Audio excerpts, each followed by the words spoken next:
La primera carta de Pablo a los Corintios, capítulo 14. Que el amor sea su meta más alta. Pero también deberían desear las capacidades especiales que da el Espíritu. Sobre todo, la capacidad de profetizar. Pues si alguien tiene la capacidad de hablar en lenguas, le hablará solamente a Dios, dado que la gente no podrá entenderle. Hablará por el poder del Espíritu, pero todo será un misterio. En cambio, el que profetiza fortalece a otros, los anima y los consuela. La persona que habla en lenguas se fortalece a sí misma, pero el que dice una palabra de profecía fortalece a toda la iglesia.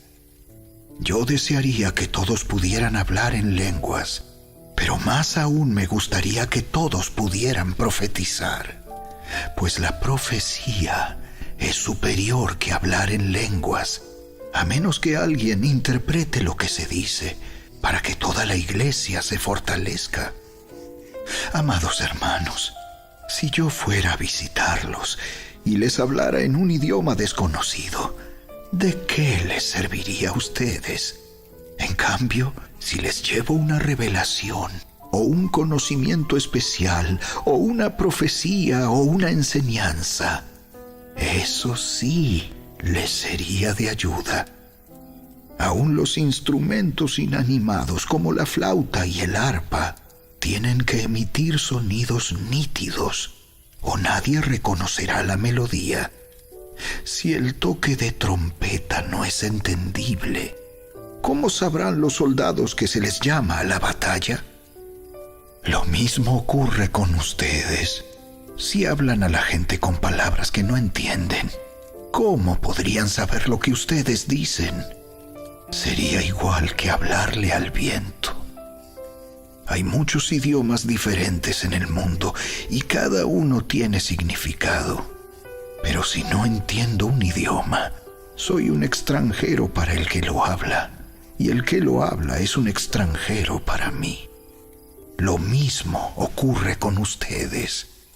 Ya que están tan deseosos de tener las capacidades especiales que da el Espíritu, procuren las que fortalecerán a toda la iglesia. Por lo tanto, el que habla en lenguas también debería pedir en oración la capacidad de interpretar lo que se ha dicho. Pues si oro en lenguas, mi espíritu ora, pero yo no entiendo lo que digo. ¿Qué debo hacer entonces? Oraré en el espíritu y también oraré con palabras que entiendo. Cantaré en el espíritu y también cantaré con palabras que entiendo. Pues si alabas a Dios solamente en el espíritu, ¿cómo podrán los que no te entienden alabar a Dios contigo? ¿Cómo podrán unirse a tus agradecimientos cuando no entienden lo que dices? Tú darás gracias muy bien, pero eso no fortalecerá a la gente que te oye.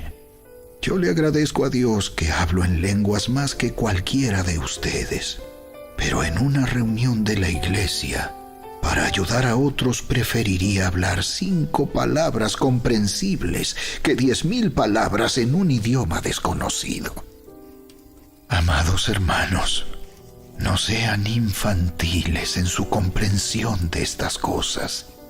Sean inocentes como bebés en cuanto a la maldad, pero maduros en la comprensión de asuntos como estos.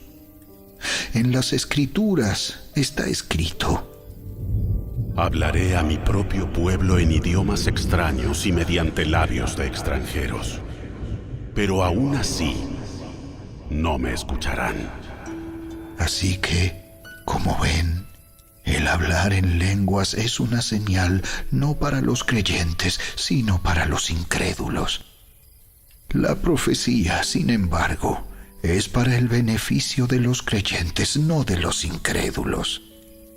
Aún así, si los incrédulos o la gente que no entiende esas cosas entran en la reunión de la iglesia y oyen a todos hablando en un idioma desconocido, pensarán que ustedes están locos Pero si todos ustedes están profetizando y los incrédulos o la gente que no entiende esas cosas entran en la reunión, serán convencidos de pecado y juzgados por lo que ustedes dicen. Al escuchar sus pensamientos secretos quedarán al descubierto y caerán de rodillas y adorarán a Dios declarando: en verdad, Dios está aquí entre ustedes. Ahora bien, mis hermanos, hagamos un resumen. Cuando se reúnan, uno de ustedes cantará, otro enseñará, otro contará alguna revelación especial que Dios le haya dado, otro hablará en lenguas y otro interpretará lo que se dice. Pero cada cosa que se haga debe fortalecer a cada uno de ustedes. No más de 2 o 3 deberían hablar en lenguas. Deben hablar uno a la vez y que alguien interprete lo que ellos digan. Pero si no hay nadie presente que pueda interpretar, ellos deberán guardar silencio en la reunión de la iglesia y hablar en lenguas a Dios en forma privada. Que 2 o 3 personas profeticen y que los demás evalúen lo que se dice.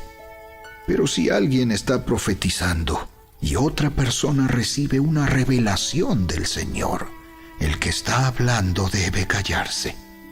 De esa manera, todos los que profeticen tendrán su turno para hablar, uno después de otro, para que todos aprendan y sean alentados. Recuerden que la gente que profetiza está en control de su espíritu y puede turnarse con otros, pues Dios no es Dios de desorden, sino de paz. Como en todas las reuniones del pueblo santo de Dios, las mujeres deben guardar silencio durante las reuniones de la iglesia. No es apropiado que hablen. Deben ser sumisas, tal como dice la ley. Si tienen preguntas, que le pregunten a su marido en casa, porque no es apropiado que las mujeres hablen en las reuniones de la iglesia. ¿O acaso piensan, corintios, que la palabra de Dios se originó con ustedes? ¿Son ustedes los únicos a quienes fue entregada? Si alguien afirma ser profeta o piensa que es espiritual, debería reconocer que lo que digo es un mandato del Señor mismo. Pero si no lo reconoce, Él tampoco será reconocido. Por lo tanto, mis amados hermanos, con todo corazón deseen profetizar y no prohíban que se hablen lenguas. Pero asegúrense de que todo se haga de forma apropiada y con orden.